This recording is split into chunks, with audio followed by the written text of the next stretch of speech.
Hocam merhabalar. Merhaba. Şimdi İstanbul'da büyük bir katılımla aile buluşması gerçekleştirdiniz. Bu buluşmanın amacı neydi hocam? İstanbul'da tedavi ettiğimiz ailelerle bir araya gelmek. Çünkü bizim tedavimizin gereğinde ben aileler ve çocukların birçoğunu görmüyorum. Hele Türkiye'dekileri çoğunu görmüyorum. Sadece beyin haritalarını görüyorum. Ve çocukların beyin haritaları üzerinden aileye çocuğun durumunu anlatıyorum. Ve ona göre kişiselleştirilmiş bir tedavi yapıyorum. Bugün ilk defa burada 400'e yakın ailemiz var tedavide. 100'e yakın ailenin katılımıyla ilk defa bir buluşma gerçekleştirdik. Pek çok iyi olan, ilk 3 ayı biten, ikinci 3 ayı biten ailelerimiz burada. Ben hem ilk defa çocukları gördüm, hem aileleriyle tanışma fırsatı oldum. Hem işte onların sorularını cevaplamak, hem de bizim yaptığımız sistemde sadece beyin haritalaması ve fonksiyonel problemlerin dışında çok daha ileri düzey, gerek bağırsakta olan problemler, gerek başka problemleri de görebileceğimizi ve nasıl göründüğünü anlatan bir sunum yaptım onlara. Hani olabildiği kadar aileleri de bilgilendirmek istiyorum yaptığımız tedaviyle ilgili. Peki hocam uzaktan tedavi olumlu sonuçlar veriyor mu? Nasıl ilerliyorsunuz? Evet, bu tedavi için zaten yakında olmalarına veya bir kliniğe gelmelerine gerek yok. Avrupa Birliği tarafından onaylanmış evde kullanılan başlıklarımız var. Bu başlıklar düşük akımda elektriksel manyetik akımla mikro bazda akım gönderiyor. Burada önemli olan beyin haritasına göre neresini açacağız akımsal, neresini kapatabileceğiz. Akımsal olarak dalgayı yükseltebiliyoruz veya düşürebiliyoruz. Dolayısıyla hedef beyni dengeye getirmek. Evde de olması, bu çocuklar hani seyahat etmiyor, bir yere gitmiyor, bir ilaç kullanmıyor.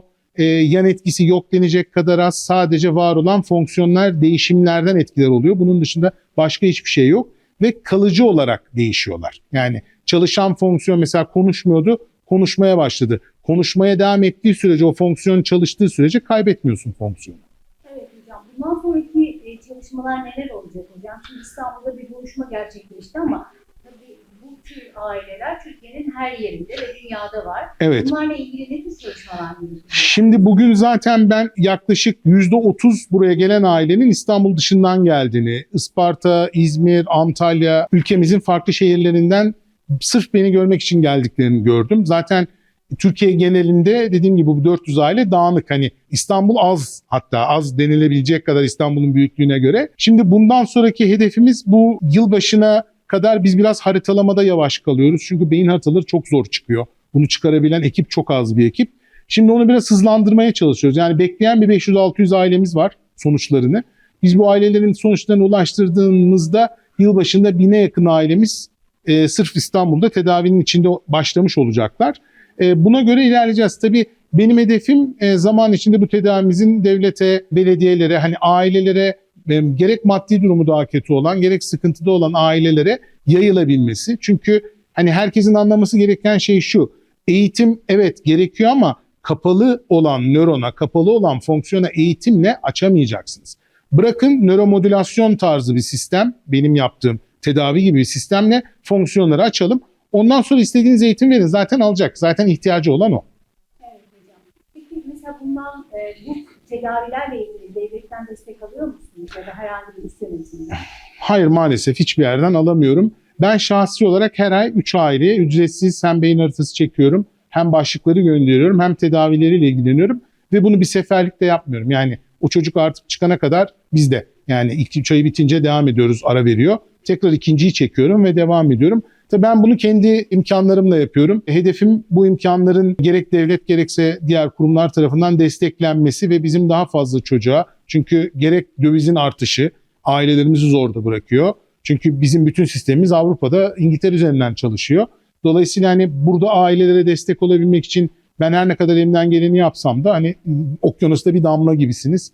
Buradan devlet büyüklerimizden, gerekli kurumlardan her zaman destek bekliyoruz kesinlikle. Hocam peki tedavi sürecinde olup en olumlu sonuç veren çocuklardan bize birkaç örnek verebilir misiniz? Tabii yani şu anda bizim kapalı bir grubumuz var. Burada 6500'e yakın aile birbirleriyle, hani sosyal medyada yayılmadan birbirleriyle temas halindeler ve aynı zamanda bana bağlılar. Hem orada tedavi olmuş 1500'e yakın aile çocukları hakkındaki gelişmelerini videolarla, kayıtlarla bırakıyorlar. Hem de diğer aileler de onlara soru soruyorlar. Arada ben de katılıp sorulan soruları cevaplıyorum. Bizim burada yapmaya çalıştığımız şey hem aileler arası şeffaflık, hem tedaviyle ilgili bir şeffaflık yaratmak. hem de bu tedavinin, var olan tedavi sürecinde gelişen çocukları herkesin görmesini sağlamak. Bizim bu grubumuzda bununla ilgili özellikle öne çıkanlar diye bir kısım var. Orada onlarca, yüzlerce paylaşım var. Bir iki örnek verecek olursak, örneğin çok hızlı cevap veren, çok hızlı çalışan fonksiyonları ve tedavinin 2. 3. haftası bile tedaviye cevap veren çocuklarımız var. Burada mesela daha önceden konuşmayan, kelimeler söylemeyen çocuğumuzun 2-3 hafta sonra kelimelerle konuşmaya başladığını gördük. Veya tuvaletini söylemeyen bir çocuğumuzun 2. haftada tuvaletini söylediğini gördük. Şimdi bu demek değil ki her çocukta 2 hafta sonra sonuç alacağız.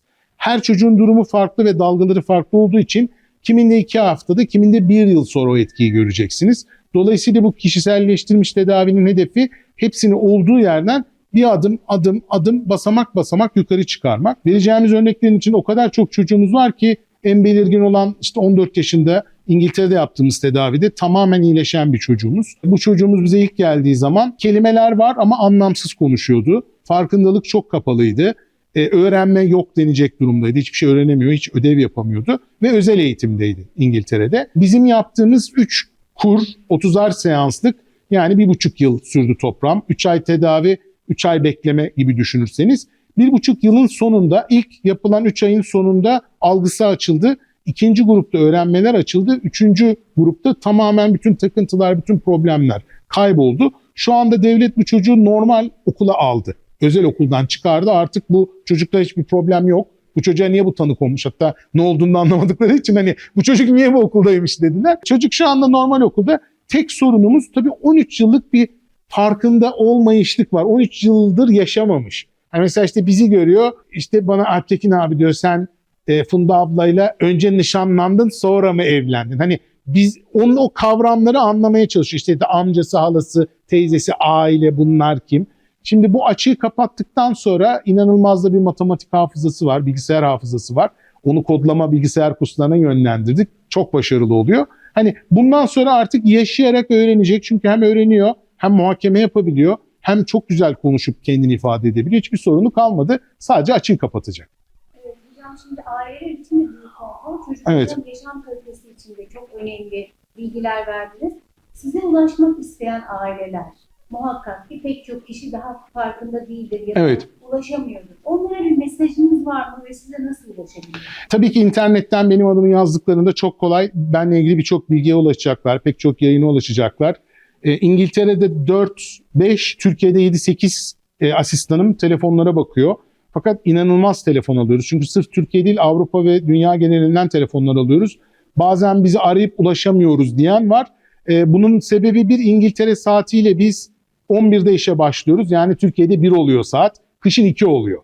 Dolayısıyla bizi saat 1'e 2'ye kadar arayınca bizden cevap alamayacaksınız, kapalıyız. Saat farkını göze alsınlar ve bizi aramaya devam etsinler. Her yerde telefonlarımız var. Hani biz mutlaka cevap veriyoruz ama her arayan aile de en az 15-20 dakika çocuğunu anlatıyor, durumunu anlatıyor. Dolayısıyla böyle kısa süreli açtım merhaba hemen bu denip kapanmıyor telefon. Biraz telefonlarımız meşgul kalabiliyor ama hani artık 12 kişi bakıyor, daha da fazla o bakan insan olamaz. Bir şekilde bu Facebook grubumuza bağlanıp bize ulaşabilir, Instagram'dan ulaşabilir. Yani sosyal medyadan ve telefonlardan bize ulaşabilirler. Peki hocam, verdiğiniz bilgiler için çok teşekkür ederim. Ben teşekkür ederim. Sağ olun. Sağ olun.